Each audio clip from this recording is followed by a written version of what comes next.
Have I ever told you guys how bad Sony's firmware updater sucks?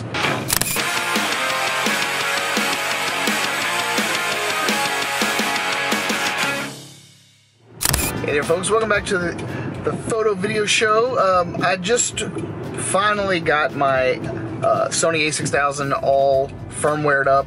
And I don't know what the hell the deal is, but every single time I try to use that piece of software, it just gums up on me. And I don't know if that's just because I'm always trying to download the latest Mac OS, because right now I have El Capitan installed. Yeah, I just can't ever get their software to work.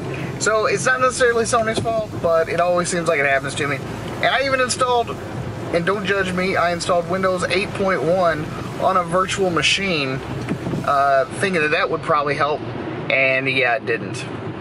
So for anyone that's interested, I'm up here at my local big box store, and they've got these Extreme Pro.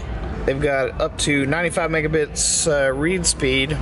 And check this out, they've even got the 64 gig, which is the SDXC64 U310 for $54.99.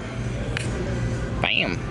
Without further ado, I'm gonna get back to the Hazy, get the card loaded up into the camera with the brand new codecs installed, and give you guys some sample footage.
So, can you guys tell the difference?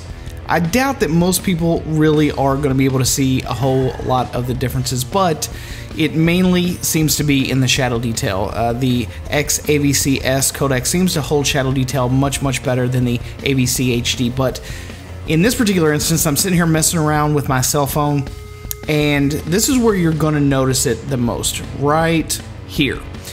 This is where it really falls apart. Without that extra bitrate, your motion shots are really going to begin to fall apart. Also, this is another instance where the higher bitrate is really going to shine. This is just some rain. I have slowed this down to about 25%, and I've also added optical flow to it. If I had recorded this with the AVCHD codec, this thing would be just complete garbage. There's no way we'd be able to use that. And this is probably the #1 reason to have all that extra data in your video files. The XAVC-S codec with its 50 megabits per second really does allow you to push your video footage to such an extent that when you're color correcting that footage and when you're especially color grading that footage, you have so much more data to work with that you can really push it and turn it into something that looks absolutely amazing. If I had tried to apply any sort of film conversion effects to just AVCHD, it would quite literally just look like a video file with an effect put on it. So, if you guys have enjoyed this video, please don't forget to give me a thumbs up, share the video with your friends, and also don't forget to subscribe to the channel.